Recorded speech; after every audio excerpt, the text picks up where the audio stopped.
Assalamualaikum warahmatullahi wabarakatuh. Kembali hadir di Ngopi Sehat bersama saya Sofi, host Ngopi Sehat. Ngobrol pintar seputar kesehatan. Dan topik kita pada kesempatan kali ini adalah bagaimana cara kita mengenal kanker serviks ya, dan apa saja yang perlu diketahui untuk kaum para wanita gitu ya. Dan bersama saya ini telah hadir narasumber yang luar biasa.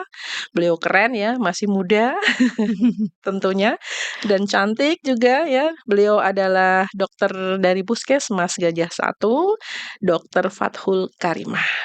Nah, beliau ini kita panggil Dokter Ima biasanya ya. Nggih. Baik. Assalamualaikum warahmatullahi wabarakatuh, Ibu. Waalaikumsalam warahmatullahi wabarakatuh, Mbak Sofi. Ya, terima kasih ya Ibu ya karena sudah berkenan hadir di studio narasi. Ya, Ya, terima kasih juga sudah mengundang saya. amin. Luar biasa sekali nih ya, karena memang, berbicara topik tentang kanker serviks ini ya banyak sekali ya, sudah dialami oleh sebagian besar dari kalangan perempuan ya. Nah, mau tahu apa dan bagaimana infonya, serta hal-hal yang perlu diketahui, nah gitu. Tapi sebelum masuk ke materi, ini saya persilahkan dulu untuk Dokter Ima menyapa sahabat sehat semuanya, silahkan Dok. Halo sahabat sehat, Mhm. perkenalkan nama saya Dokter Fathul Karimah atau biasa sering disapa Dokter Ima. Saya bekerja di Puskesmas Gajah Satu dan juga diamanahi sebagai PJ Klaster 2, ibu Pager. dan anak. Iya, Mhm.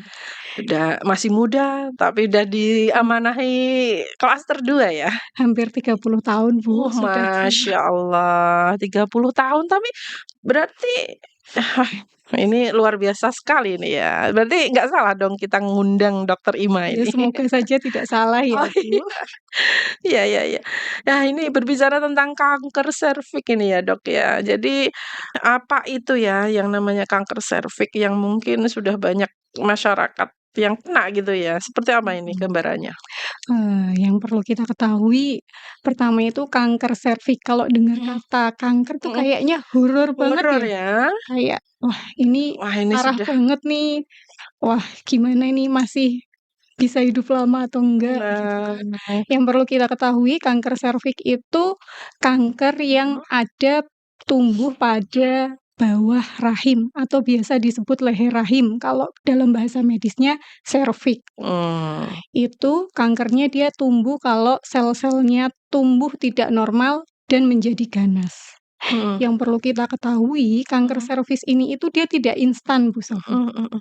Jadi nggak dalam satu malam terus tiba-tiba jadi kanker serviks tuh nggak seperti Enggak itu. ya, jadi perlu perjalanan ya, panjang ya? Perjalanannya sangat panjang, bahkan butuh bertahun-tahun dari infeksi awal sampai dengan menjadi kanker. Mmm, Nah, disitulah seharusnya kita bisa menjadikan, kanker serviks ini bisa dicegah atau bahkan kalau sudah emang terdiagnosa kanker serviks harusnya bisa disembuhkan kalau dia terdeteksi dini. oh begitu ya para sahabat sehat. Jadi yang merasa sudah terdiagnosa untuk kanker serviksnya jangan khawatir ya, yang sudah terdiagnosa masih bisa disembuhkan asalkan mau ada usaha gitu ya Dok Iya. ya? Mhm, karena ini perjalanannya tidak instan langsung ujuk-ujuk jadi kanker serviks gitu ya. Jadi kalau begitu panjang ini ya penyakit ini sampai ke kanker serviks, otomatis ada beberapa faktor yang mempengaruhi ya Dok ya?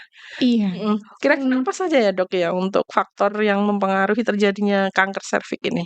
untuk faktor resikonya itu karena ini berhubungan dari, kita cari tahu dulu Mhm, penyebabnya nggih, Mbak. mhm, Penyebab kanker serviks itu dikaitkan sama terjadinya infeksi HPV atau mhm, Human Papilloma Virus, di mana HPV ini bisa menular melalui hubungan seksual. mhm, Tapi tidak semua infeksi HPV itu bakal jadi kanker serviks, hanya tipe-tipe tertentu.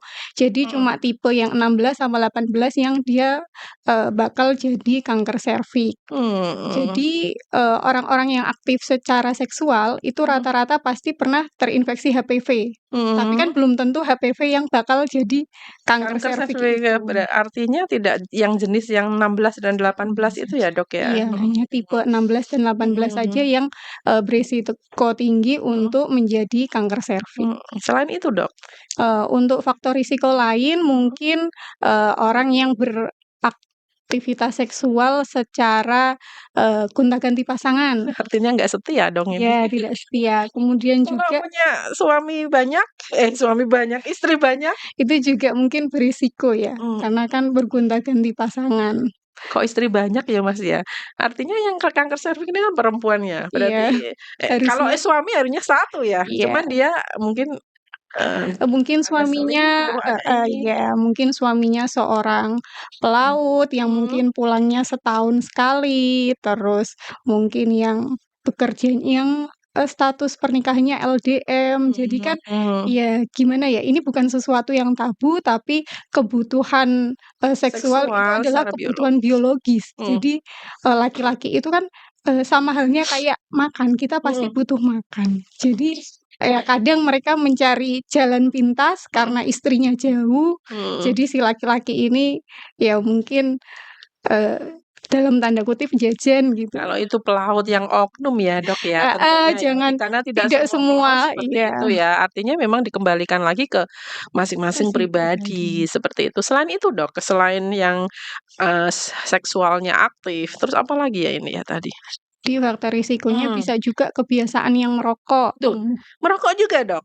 nggih, Oh, itu faktor risiko, tidak terus heeh, yang merokok bisa jadi kanker serviks, enggak, itu adalah heeh. faktor risiko mendukung terjadinya kanker Kenapa serviks. bisa, Dok?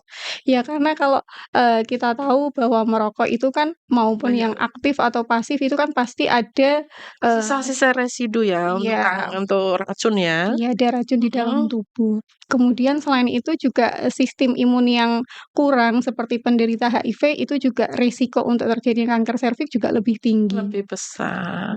Baik gitu ya para sahabat sehat.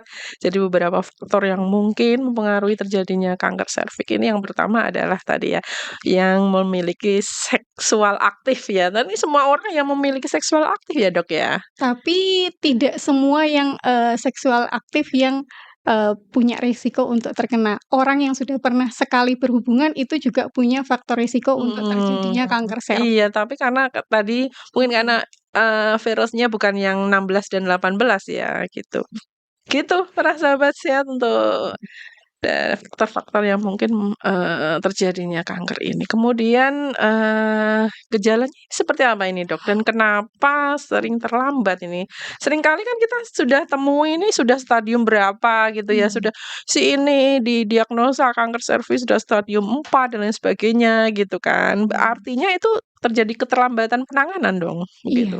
iya, karena Kenapa bisa? ini gejala awalnya itu Mhm. sering tidak dirasakan atau Oh, tidak ada gejala. tidak bergejala. Nggih, lah Mhm, ini yang bikin, menjadi masalah mhm. karena kita tahu sendiri ya kebiasaan di, kita itu orang-orang akan periksa ketika mereka ada keluhan atau ketika sakit. Nah itu kurangnya masyarakat kita ya, Dok, ya? Kalau sehat Mhm. kan ngapain ke Ngapain? dokter gitu, Mhm, ngapain mhm. periksa.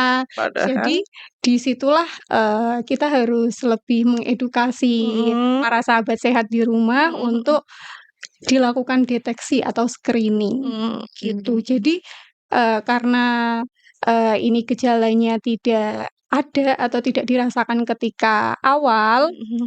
seringnya itu pasien datangnya tadi Sudah yang dengan Bu keluhan Sofi yang jelaskan heeh, sudah dengan keluhan seperti itu, padahal kalau sudah bergejala, itu mereka sudah berada di stadium. stadium lanjut atau Mhm, sudah dikatakan penyakitnya udah cukup parah. mhm, Padahal kalau sudah cukup parah untuk angka harapan hidupnya juga semakin kecil, gitu. mhm, mhm.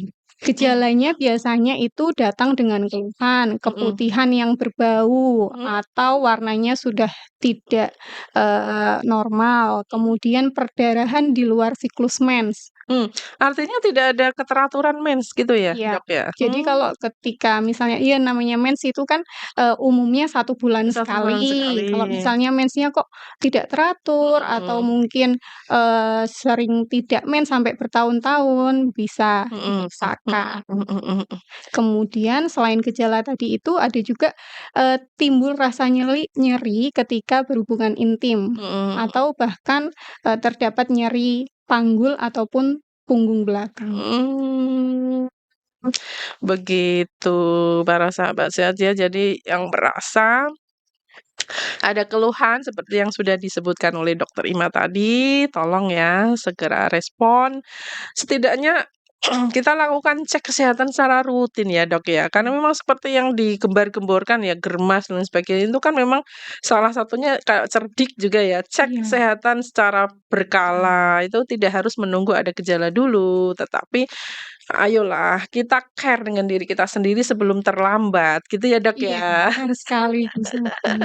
Nah, ini pencegahannya seperti apa ini, Dok? Mhm. Untuk pencegahannya, bisa dilakukan vaksinasi HPV. Untuk pelaksanaannya bisa dilakukan dari usia 9 tahun. Mhm. Alhamdulillah nih ya, Mbak, Mhm. untuk vaksinasi HPV ini sudah masuk program imunisasi nasional. Jadi diberikan secara gratis pada anak usia, kelas 9 atau di SD itu kelas 5 sama kelas 6 SD. Nanti biasanya di sekolah mereka akan diberikan vaksinasi tersebut. Mhm. Itu kalau vaksinasi sendiri harganya lumayan loh, Mbak, Tuh. jutaan. Jadi, misal ke orang tua ada Mhm. pemberitahuan dari sekolah, Mhm. ini anaknya yang kelas 5 atau kelas 6 SD mau dilakukan atau dilaksanakan Imunisasi. imunisasi, orang tuanya harusnya memberikan izin. Soalnya beberapa kali kan, masih ada orang tua yang, mungkin Pandangan ya berbeda pandangan ya. berbeda pandangan, jadi tidak mengizinkan, anaknya untuk divaksinasi.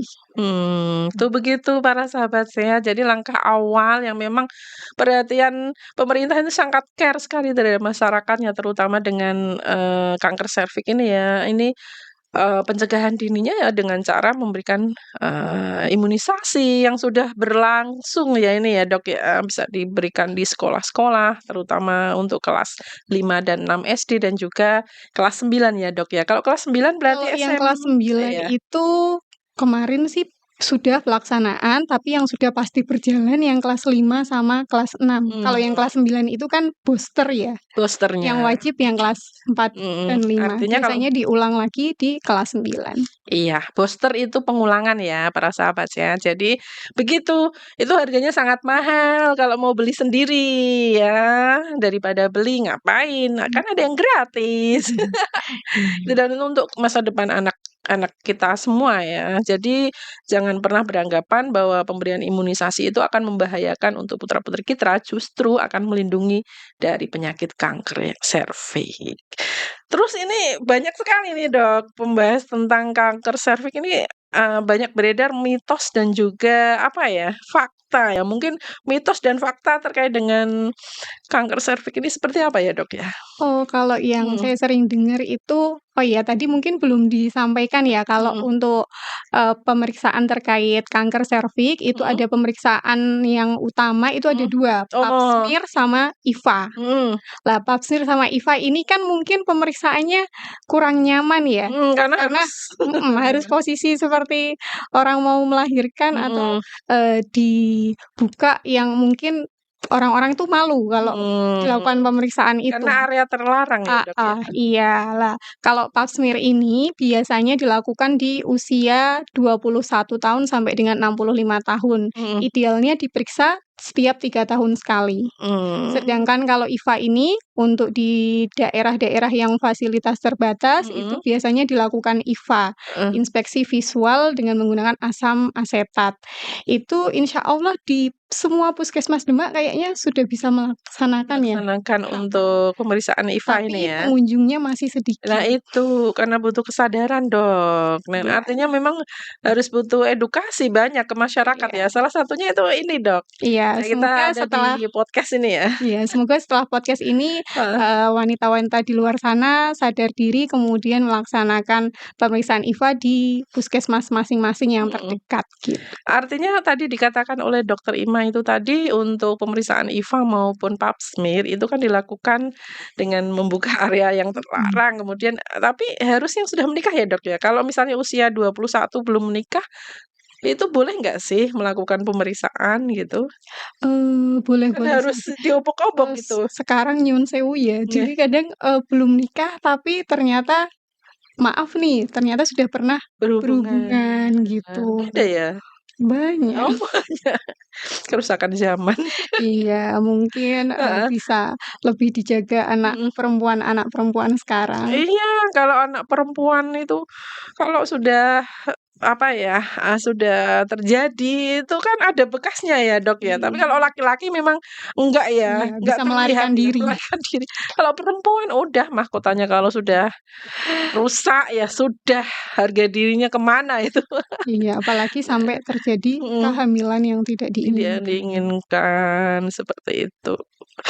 Berarti ini ya, terlepas dari itu, Dok, terlepas dari yang, sudah melakukan hubungan sebelum menikah ya, terlepas Mmm, itu, apakah selama ini yang pemeriksaan itu harus yang sudah menikah atau seperti apa?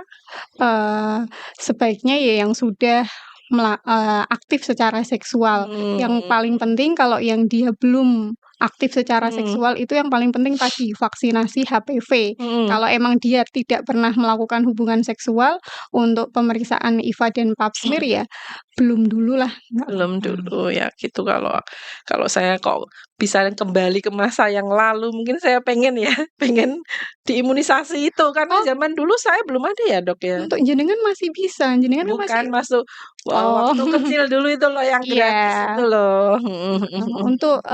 Untuk usia yang misalnya waktu SD belum dapat vaksinasi atau Mhm. sebelum menikah, sebelum, aktif secara seksual belum mendapatkan vaksinasi, jangan khawatir masih bisa dilaksanakan vaksinasi itu, tapi perlu pemeriksaan IVA atau Pap smear itu dulu. Oh, tapi kan yo berbayar, Dok, ya kan? Iya, itu masalahnya Itu ya. masalahnya ya. Jadi jangan sampai menyesal loh dengan tidak mengikutkan putra-putrinya ya, terutama yang kelas 5 maupun kelas 6 SD untuk melakukan imunisasi HPV. Gitu. Iya. Oh Heeh, iya, gimana? kembali tadi Mhm, pertanyaannya adalah mitos dan fakta. mhm, mhm, Mitos yang beredar adalah tadi pemeriksaan Pap smear itu, mhm. eee, mitosnya itu pemeriksaannya sakit. Aduh, Padahal sakit. sebenarnya tidak sakit, Tidak mungkin sakit. hanya sedikit tidak nyaman. Mhm, Padahal itu pemeriksaannya juga cepat loh, mhm, mungkin 5 menit udah selesai. Karena kan kalau pemeriksaan Pap smear itu mengambil sel untuk kemudian diperiksa. mhm. Kalau IVA itu cuma diperiksa aja Dengan dengan asam. menggunakan asam asetat Mhm, itu, mhm, mhm, mhm, mhm. gitu. Itu nggak sakit, nggak Iya, sakit. jadi nggak usah takut, ayo ke puskesmas. Ayo ke puskesmas terdekat ya, Dok, Iya, nggak ya. usah jauh-jauh. 27 puskesmas sudah menyediakan untuk pemeriksaan IVA maupun Pap smear Mhm. gitu. Ayolah, sebelum terlambat. Gitu ya, Dok, ya. Nggih. Mungkin ada pesan khusus, Dok, untuk para sahabat sehat ini terkait dengan materi kita pada kesempatan kali ini? Mungkin, untuk sebagai, pesan-pesan, Mhm, tubuh kita adalah tanggung jawab kita. mhm, Jadi misal, kita menemukan sesuatu yang tidak normal, periksalah. Misalnya kita sebagai perempuan, kok ada keputihan, keputihannya mhm. tidak normal, tanya ke dokter, kemudian lakukan pemeriksaan. Misal kok yang bukan perempuan, ayo lebih care sama ibu kalian, sama saudara Istri. kalian, istri kalian, mungkin bisa diajak untuk melakukan medical check up, Mhm. mungkin minimal setahun sekali, apalagi sekarang ada pemeriksaan kesehatan gratis ya. Iyalah manfaatkan Iya, CKG. di CKG itu juga Mhm, untuk yang perempuan, produktif ada kok pemeriksaan untuk itu IVA ya. dan juga HPV DNA jika puskesmasnya, ada BMHP-nya. Begitu para sahabat sehat, ayo berbondong-bondong ke puskesmas ya, lakukan cek sebelum semuanya terlambat. Itu tadi Iya, pesan khusus dari dokter ya, mmm, terkait dengan materi kita. Nah untuk, menutup jumpa kita pada kesempatan kali ini Dok, mungkin ada sedikit closing statement yang mungkin nendang ya untuk para sahabat sehat terkait dengan materi kita. closing Silakan Dok. statement. Vaksinasi, periksakan diri, gaya hidup sehat. Itu adalah bentuk cinta kepada diri kita sendiri. Jadi, ayo kita mulai dari diri kita sendiri untuk hidup sehat. Terima kasih, salam sehat, sahabat sehat. Oke. Baik, demikian ya untuk closing statement dari Dokter Ima, dan dengan berakhirnya closing statement, maka berakhir pula seluruh rangkaian siar podcast pada hari ini. Sampai jumpa kembali di materi-materi berikutnya. Saya Sofi undur diri dan juga narasumber kita, Dokter Ima. Dokter Ima dan juga Mas Joni nih sebagai operator ya juga undur diri. Sampai jumpa di lain waktu. Terima kasih atas perhatiannya. Selamat beraktivitas kembali. Semoga Tuhan senantiasa melindungi kita semua dan wassalamualaikum warahmatullahi wabarakatuh.